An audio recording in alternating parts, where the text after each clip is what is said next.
Hey, so needed to make a video on this right quick. Biden, sorry you hear my dog in the background. He's in the kennel because he was not playing nice and he's pissed off about it. Biden has challenged or accepted a challenge to debate Trump, right? Now, I would have lost money on this, 100%. Um, but what he's done is actually really smart. I think it makes him look even more weak than I already perceive him to be. But I understand why he did it. So I think there's two of them that have been proposed. And I don't know if this is a negotiation, if he says, if you want to debate me, this is how it's going to go. Don't really know how that works. However, he has accepted the debates. I think that the two places that he has picked are both liberal cities, right? Again, smart. But he has three main stipulations. The first, which I thought was extremely interesting, was that there's no Bobby Kennedy Jr., right? He's not allowed to debate. Now, I disagree with saying so-and-so can't debate, right? I disagree with you have to have a certain percentage in order to debate. I disagree with a certain percentage that you have to be on the polls. Like, I disagree with all that. I think it's all bullshit, and it's meant to keep the two-party system in play, right? It literally serves no other purpose than that.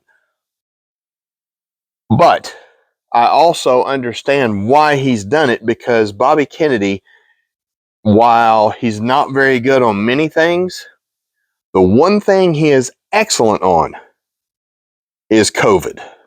And he will absolutely destroy both Trump and Biden on COVID if you let him on that fucking stage. Would absolutely mop the floor with both of them, right? So that's stipulation number one. Stipulation number two is that the mics turn off after 30 seconds of the question being answered. So again, this kind of plays into Trump's strong point, where he starts bullying, he starts doing ad hominem attacks, he starts, whatever. And it's very difficult for him, because he's a talker, to get things in a short amount of time, right? Elevator pitches are not his strong point. I like that. I would be for that. Maybe 40 seconds, 45, maybe a little bit longer. And then the third thing, and this was a direct,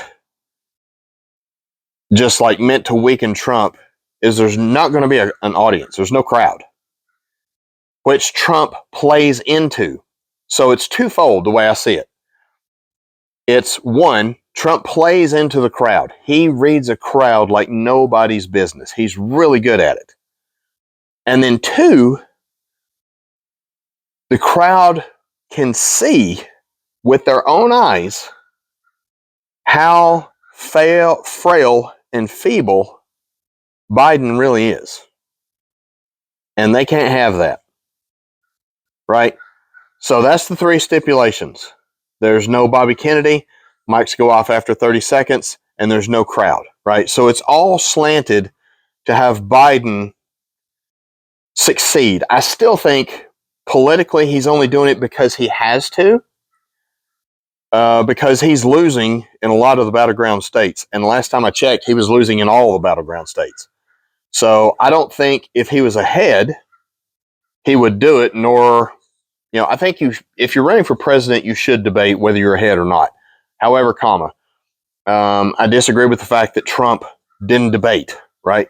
But he didn't have anything to gain by debating in the primaries. I understand that. I still think you should, right? I don't think it should be legislated. I should just think you should have balls enough to go out there and put your track record on the line, right? Just me. But it's going to be interesting.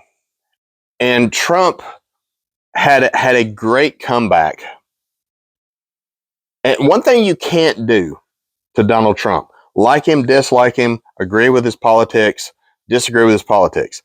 The guy is king of the trolls. You cannot troll a troll, especially somebody who's as good at it as he is, right? He came back and said, fine, I agree to all of that. I want Biden drug tested because I don't want him coming out. I think the term he used was cracked up, like he was on the State of the Union address. And I agree, because that old man was on something. I don't know what it was, but I want some of it, right? He was full of piss and vinegar, and he was fired up, and he was angry. I mean, combative, maybe a little too angry.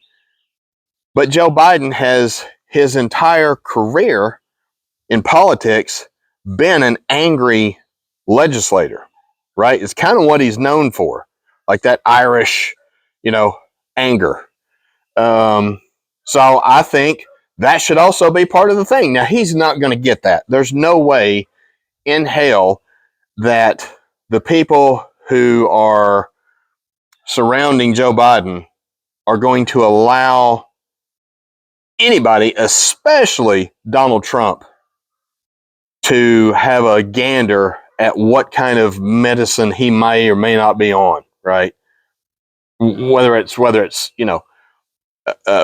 baby aspirin or whatever it may be. Like, there's no way they're going to let him do that, right? So I liked the retort. I think it will be interesting. And again, my belief is there's still an outside chance that Biden's not even the nominee. And I think the powers that be are waiting to see how he does in that first debate.